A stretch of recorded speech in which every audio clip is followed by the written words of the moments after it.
अस्सलाम वालेकुम। आपको पता है कि सूरह बकरा पढ़ रहे हैं, तीसरा सिपारा है, उसको कंटिन्यू करें। बिस्मिल्लाहिर्रहमानिर्रहीम। फिर अपने मर्दों से 2 आदमियों की इस बात पर गवाही करा लो, और अगर 2 मर्द ना हों तो 1 मर्द और 2 औरतें हों, ताकि एक भूल जाए तो दूसरी उसे याद दिला दे। ये गवाह ऐसे लोगों में से होने चाहिए जिनकी गवाही तुम्हारे दरमियान मकबूल हो। गवाहों को जब गवाह बनाने के लिए कहा जाए तो इन्हें इनकार नहीं करना चाहिए, मामला ख्वाह छोटा हो या बड़ा। मियाद की तयन के साथ इसकी दस्तावेज़ लिखवा लेने में तसाहिल ना करो। अल्लाह के नज़दीक ये तरीक़ा तुम्हारे लिए ज़्यादा मबनी पर इंसाफ है। इससे शहादत कायम होने में ज़्यादा सहूलत होती है। अगर तुम्हारे शकों को शहवात में मुब्तला होने का इम्कान कम रह जाता है, हाँ, तिजारती लेन देनों दस्त बदस्त तुम लोग आपस में करते हो, उसको ना लिखा जाए तो कोई हर्ज नहीं, मगर तिजारती मामले तय करते वक्त गवाह कर लिया करो। कातिब और गवाह को सताया ना जाए, ऐसा करोगे तो गुनाह का इर्तिकाब करोगे।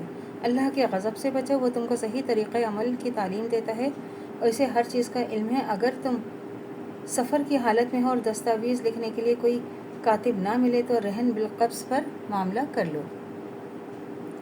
यानी मुसलमान मर्दों में से इससे मालूम है कि जहाँ गवाह बनाना इख्तियारी फ़ैल हो, वहाँ मुसलमान सिर्फ मुसलमान को अपना गवाह बनाए। अलबत्ता ज़िम्मियों के गवाह ज़म्मी भी हो सकते हैं। मतलब ये कि हर किसी नाकस गवाह होने के लिए मौजू नहीं है, बल्कि ऐसे लोगों को गवाह बनाए जो अपने अखलाक और दियानत के लिहाज से बिलअमूम लोगों के दरमियान काबिल एतमाद समझे जाते हैं। और मतलब ये है कि अगरचे रोज़मर्रा की ख़रीद फ़रोख्त में भी मामला बे का तहरीर में आ जाना बेहतर है, जैसे कि आजकल कैश मेमो लिखने का तरीक़ा राइज है, ताहम ऐसा करना लाजिम नहीं है। इस तरह हमसाया ताजिर एक दूसरे से रात दिन जो लेन देन करते रहते हैं, इसको भी अगर तहरीर में ना लाया जाए तो कोई मुज़ायक़ा नहीं। और इसका मतलब ये भी है कि किसी शख्स की दस्तावेज़ लिखने या इस पर गवाह बनाने के लिए मजबूर ना किया जाए, और ये भी कि कोई फ़रीक़ कातिब या गवाह को इस पर ना सताए, वो इसके मुफाद के ख़िलाफ़ सही शहादत देता है।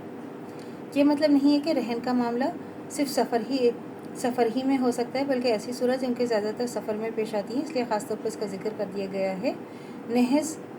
नेज़ मामला रहन के लिए शर्त भी नहीं है कि जब दस्तावेज़ लिखना मुमकिन ना हो, सिर्फ इस सूरत में रहन का मामला किया जाए। इसके अलावा एक सूरत ये भी हो सकती है कि जब महज दस्तावेज़ लिखने पर कोई कर्ज़ देने के लिए आमादा ना हो, तो कर्ज़ का तालिब अपनी कोई चीज़ रहन रख कर रुपया ले ले। लेकिन कुरान मजीद चूँकि पैरवों को फयाज़ी की तालीम देना चाहता है, ये बात बुलंद अखलाक से फरवतर है कि एक शख्स माल रखता हो और वो एक ज़रूरतमंद को इसकी कोई चीज़ रहन रखे बग़ैर कर्ज़ा ना दे, इसलिए कुरान ने क़स्दन इस दूसरे का जिक्र नहीं किया। इस सिलसिले में ये भी मालूम होना चाहिए कि रहन बिलक़ब्ज़ का मकसद सिर्फ ये है कि कर्ज़ देने वाले को अपने कर्ज़ की वापसी का इत्मीनान हो जाए। इसे अपने दिए हुए माल के मुआवजे में शे मरहूना से फ़ायदा उठाने का हक़ नहीं है। कोई शख्स रहन लिए हुए मकान में खुद रहता है या इसका किराया खाता है तो दरअसल सूद खाता है। कर्ज़ पर बराह रास्त सूद लेने, रहन ली हुई चीज़ से फ़ायदा उठाने में असूलन कोई फ़र्क नहीं। अलबत्ता कोई जानवर रहन लिया गया हो तो इसका दूध इस्तेमाल किया जा सकता है